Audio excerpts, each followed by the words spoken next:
going on, everybody? In the studio, and today we're bringing it back to real estate, and we're going to be talking about lenses, but really one lens in particular. And if you're asking me, if you're a Micro Four Thirds user and you do photo and video at real estate properties, this is the one lens to rule them all. Let's get into why. All right, let's jump right into it. And I could show you a whole bunch of pretty B-roll scenes of this lens, but actually mine's really old and beat up. So instead, I'm going to show you kind of images that it takes throughout the process. And we are talking about the Olympus M.zuiko 7 to 14 mil. And this is for the Micro Four Thirds system. It's the 2.8 aperture pro version of the lens that I'm talking about in particular today. This lens is incredible. I use it on my Olympus here, and I use that when I do photos of houses, and I use it on my Panasonic that I'm recording this on right now, and I use that when I do video of houses. Now, I don't use the Panasonic for photos. I have seen people that do. I'm not saying it's good or bad. I just prefer to use the old Olympus that I have because it's kind of already old and beat up. It's weatherproof. I'm really used to it, so I use that for photos and this for video. Either way, let's get back to the lens before I just ramble on forever. This lens is really great. Now, if you're trying to decide between Micro Four Thirds or full frame and you want to know where this lens kind of sits, if this 7 to 14 was a full frame, according to the company, it would be a 14 to 35. But from my experience, it's probably more like a 15 to 45. When I first started, I was doing everything with my Sony, and I use a Loa 12 mil with that. And that was a little too wide, in my opinion, for a lot of the rooms I was shooting. And the downfall to that lens is, even though it was beautiful, I do love that lens. I still have it, and I use it for certain things. The one downfall about that lens is that it's a fixed focal length. It's a 12 mil. What's great about this for doing real estate photos in particular is that since it's not a fixed lens, you've got that zoom option. It allows you to crop off just the corners. It gives you many more options when it comes down to the actual shot that you're laying out. Now, I also originally tried the Rokinon 12 mil for this system, I believe it was, and once again, I had the same problem that I had with the Loas, that it was fixed, so I had to physically move back and forth or change a lens. With this one, since it's a Micro Four Thirds system, that zoom is kind of exponential. So like I said, it's like a 14 to 35. I really think it's more like a 15. My Loa 12 is definitely wider. But with the crop factor and everything out of this, if you're going through camera raw, you can squeak out a little bit more. So if you're going through that whole process and shooting raw images, it's probably closer to 14, or at least you can get it to that 14. That being said, before I go off on too many of random tangents, let's get back to it. So what I really like about this lens is the fact that it is not fixed.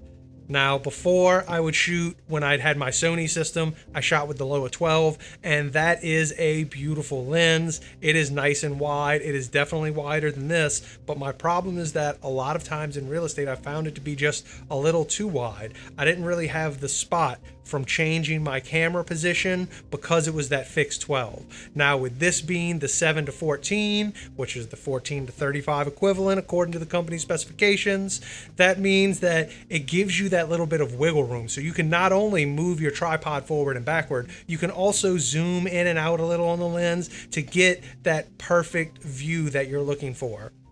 That's what I really like about this lens, and it goes the same for video also. Since I use a slider a lot, I do use gimbals, but I mainly talk about sliders because I use them a whole lot. And when I do, having the ability to shift that focal distance to a full 35 from the 14 is really, really nice, also known as 7 to 14. Sorry, when I talk about the millimeters, I think I talk about them in full frame. I'll try and talk about them in Micro Four terminology. And so when I go on my slider and I zoom in from 7 mil to 14 mil, there is a huge difference in composure. It allows me to get some of these like beautiful kind of macro shots of sinks or bathtubs or anything kind of around the house, and it's all with the same lens. I'm using it to do photography, so I can get all of the great shots that I need. I can get those super wide angles that include 1, 2, 3, 4 walls, just not the corner that you're in. And then I can tighten it up a little bit without changing lenses,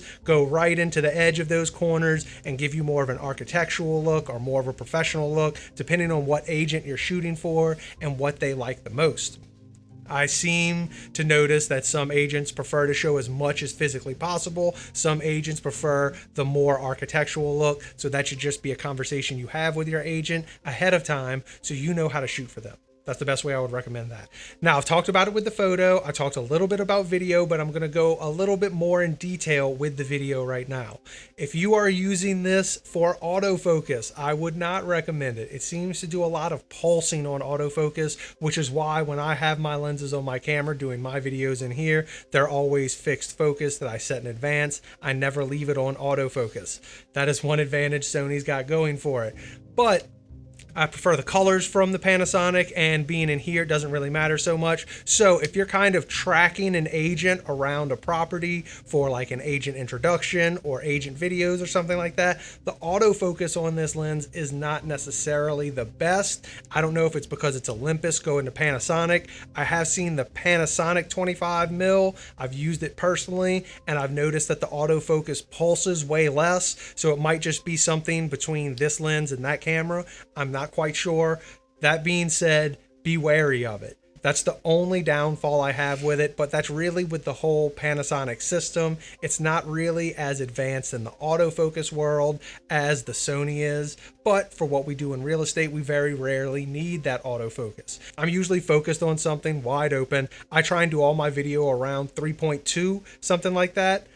Just because it seems to be nice and beautifully sharp all the way through the room, and just depending on how bright the room is, you know, I can crank that down or up. Down is less preferable because there's only one more stop down, 2.8, and I try not to go full wide open, but it doesn't really matter because still full wide open, this thing still takes great video clips.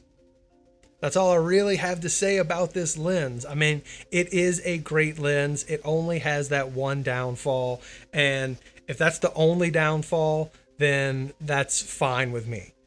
As always, if you like the video and the information I presented and the way I presented it, then please press like, mash subscribe, all that jazz. And if you're interested, I have another video you can check out over there, and it is all about the GH5 in particular in 2021. Is it still viable? The answer is, I think so. See y'all later.